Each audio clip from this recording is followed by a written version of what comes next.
just finished up with the sketch and stipple panel in Silhouette Studio. We went on to create a card using different pens and markers and figuring out which pens and markers work best with which files. Now we're going to move on to the emboss feature in Silhouette Studio. We're going to be using the embossing tools, and they come in a set of 2. Today we're going to take a look at the emboss panel in Silhouette Studio. We're going to take a look at the score and emboss panel in Silhouette Studio. They are 2 separate things, and you get 2 separate results.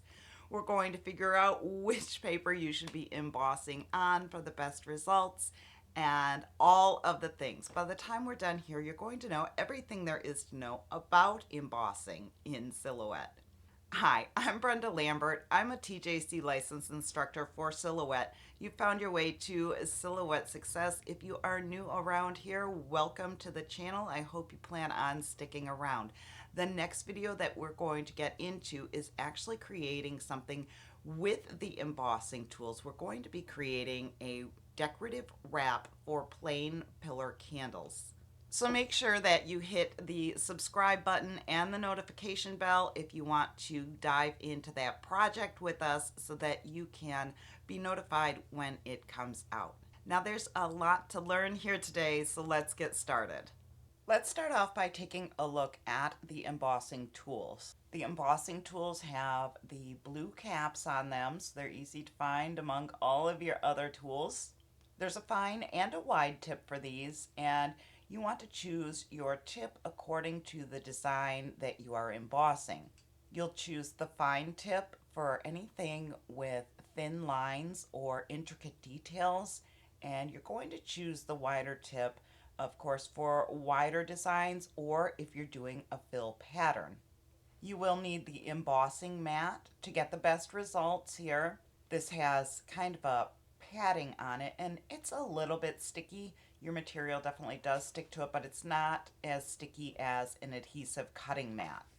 Your embossing mat is also going to come with a couple of these clear plastic comb looking things, and you attach these to the edges of your paper.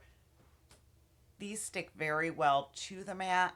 They probably stick better than your paper will, and it's going to help to hold your project in place while you're embossing. I'm going to be using the Curio 2 for this project. The Cameo 5, the Cameo 5 Plus, and the MK2 all work with the embossing feature. If you're using your Curio 2 for this, you do want to use the electrostatic bed. This will stick nicely to that. You're going to line these marks on the corner with the grid marks on your Curio, and that way you know that your mat is set in the right place and your designs are going to be placed accurately when you go to do the actual embossing.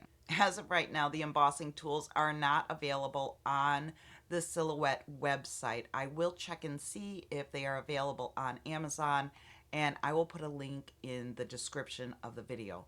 The embossing mat does appear to be available on the Silhouette website, listed for $29.99, and I will probably put a link to an Amazon site for that as well. Let's move over to Silhouette Studio now. We're going to start in the page setup panel. I have my Curio 2 selected. If you are working with anything in the Cameo 5 series, you're going to want to select your machine. I'm going to leave it at Curio 2. I am using the electrostatic bed, so that is all set, and I'm using the Curio 2 embossing mat as well. Let me show you what happens if we switch over to the Cameo 12 by 12 mat. This is the adhesive mat, and it changes the look of your design page. So keep that in mind. You do want to choose the emboss mat because I do believe the measurements are just slightly different. And that's going to affect the placement of your design and where it will emboss or deboss. At this point in time, I'm going to switch my media size from 12 by 12 over to letter. That's what I'm practicing on today. Notice that my cut border is on. You want to make sure you have this turned on anytime you're cutting, but especially with the emboss feature. If you end up embossing off of your material, it's going to ruin your mat, and these mats are kind of expensive. $30 a piece is a lot, so we want to keep our mats intact and working well for us. You can turn your cut border on in the second panel, and this is Silhouette Studio V5 and above. You have show print border here, show cut border here. So make sure this is checked, your red line is showing, and then you're good to go. Now we can move over to specialty tools, and we are looking at the first tab here. This is the Deboss and Emboss panel. Deboss makes an indent of the selected shapes. So when you deboss, you're going to send your design through just like this, and it's going to make an impression in your material that you can read from the front side of the page. Now, if you click over to emboss, it is going to still make the indentation, of course, because that's the way the force is going to work, right? The force is applied, it's going to indent on the paper. However, with emboss, it automatically takes this page and flips it over. So this is going to be imprinted in reverse, but it's also going to be on the other side of your page, which is not ideal in my opinion. So what I like to do is, if I'm going to emboss, if I want it raised instead of indented, I still choose deboss, but I flip it horizontally on the design mat. That way when it is done, I can flip my cardstock or my paper over and I will have the raised surface, but it's still going to be wherever I set it on the mat. I'm going to go ahead and flip this horizontally one more time so we can go through some options here. Under Deboss and Emboss, you have all of your embossing patterns. Let's enlarge this just a bit. I'm going to ignore my cut lines for right now so we can see what we're doing. With your image selected, you can click through all of these different patterns and you can see how different each one looks. And honestly, there is no right or wrong answer when you are selecting your patterns. It's just a matter of how you want it to look in the end. I'm going to go ahead and go back to the hatched design. We're going to add a grid effect to selected shapes. And you can see that it does fill in the letters quite nicely. If I wanted it a little bit more filled in, we can decrease the spacing, and you can see that the design is getting darker and there's going to be a better impression of the whole design this way. You can also adjust the angle at which you want it embossed. A 45-degree angle is going to be slanted, of course, and 0 will just be straight up and down. The concentric effect takes and kind of fills in around the inside. This is probably going to take the least amount of time if you want a fill pattern. When we click back on the grid design, you can see that a lot of these lines are very small. Let's zoom in a minute. So with these lines, your machine is going to draw each and every one of these out individually. So it's going to draw this line, it's going to lift up and draw this line, lift up and draw this line, and then it's got to go through all of these as well. If we switch back to the concentric pattern, it's going to take less time because it's going to go around each letter, but there's going to be a lot less of the lifting and setting back down before it moves again. It's going to just follow each of these paths and fill in this letter for me. Little spaces like this, smaller lines, is going to add a lot of time to your project. So that's definitely one thing to consider when you are using the emboss feature in Silhouette Studio, is how much time do you have for the project to complete. Now, if you just want to do the outline of your design, you are going to choose no effect, and then it's just going to do the outer edge of your design. Let's scale this back down so it will fit within the cut area. and go over to the send panel for a minute. Now in the send panel, it is lit up in red, which means that it is going to use tool 1 at this point in time. That is not what we want. The embossing tool goes in tool holder 2. So while this is selected, you can see the box around it. Let's click on tool 2, and that's going to turn the lines to blue, which means it's going to use tool 2, and in tool holder 2, I do have my embossing tool. Now, in order to get your embossing tool to actually work, you need the right settings. You can choose score and emboss paper for your material, and that will work. You can see there are no warnings down here. So this setting is going to be just fine for your material. Score and emboss paper is set up so that it will score around your design with tool holder 1, and it will emboss with tool holder 2. As long as you don't have anything selected and lit up in red, this will still work for you. However, if you want to create your own user-defined setting, you're going to add a new material type and go through the steps of creating the new setting for the Curio 2. I've already created one. I have it labeled Curio 2 Emboss. And if we click on that, you can see my settings are a force of 16, a speed of 10, and there is no setting for this for tool holder 1. I just deleted the cut setting. So if I'm only embossing, this is the one I use. If I am indeed doing the score and emboss, which we're going to get to in just a minute, then I would use the score and emboss setting for the Curio 2. Now let's take a look at some of the examples that I have done on this cardstock. The first example is very hard to see. This was just a standard deboss. I was a little bit confused between emboss and deboss because the score and emboss panel is actually labeled as emboss when it is most definitely a deboss. So I did cross out my mistake there. This is supposed to be a deboss, and you can see that there's not a whole lot there. This is just the regular emboss setting. The one below that, I use the score and emboss panel, and once again, like I said, it is actually score and deboss because it makes an indent on the paper. This is the side that you want up when your design is complete. Now under that, I did the score and emboss, and I flipped the design manually on the design screen. This is what it looks like on the back of the paper. This is very difficult to get on camera, but you can see that it did come through the back of the paper, and emboss will show up properly on the back side, and it will be raised.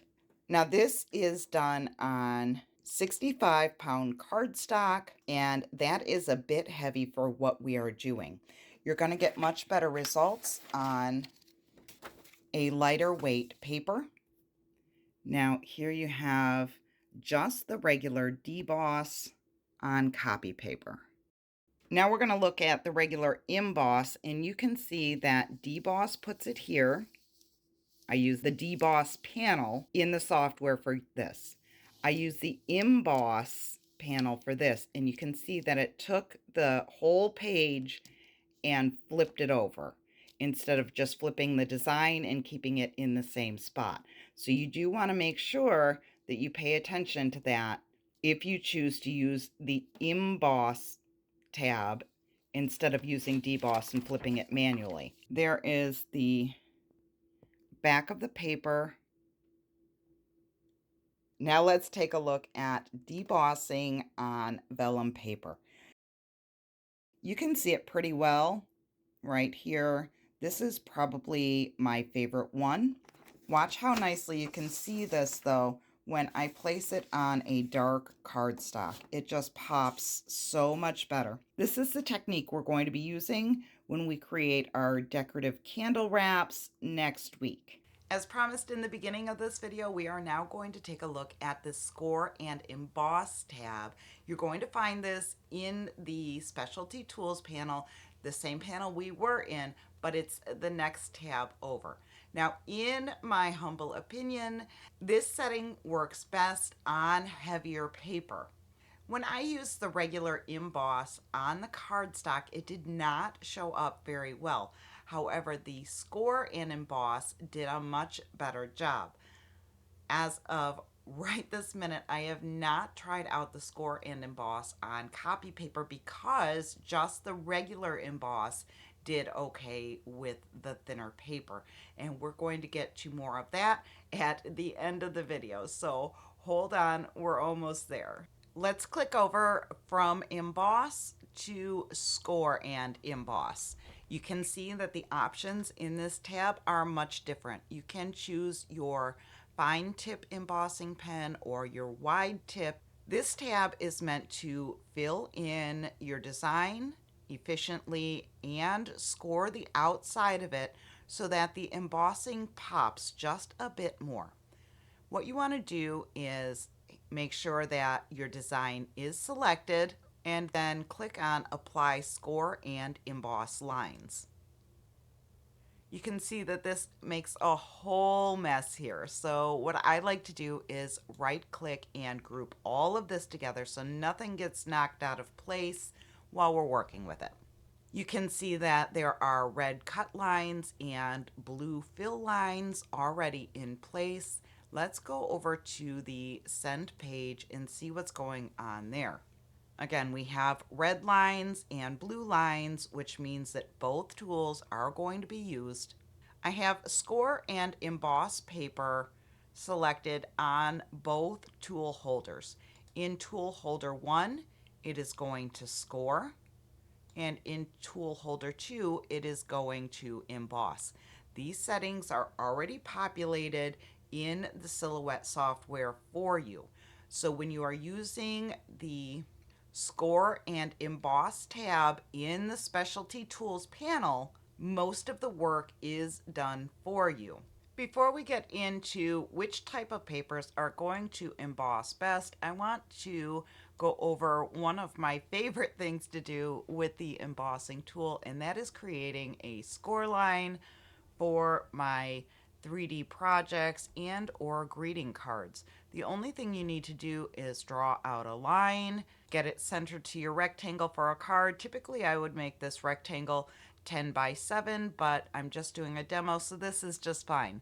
Anyway, once this line is set in place, we can go over to the send page. We want our score line to be lit up in blue.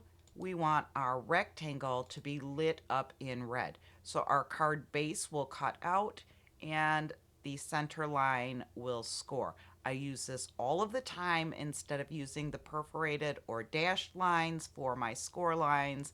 And this feature right here is worth the cost of the embossing tools. It makes your score lines look so much better in your finished projects. Now on to which papers should you be using. If you are using just the emboss feature, you want to use a lighter weight paper. Think copy paper. Very thin, very light, and that's going to get the job done. If you want to do something with the score and emboss feature, you want to use the heavier paper like cardstock.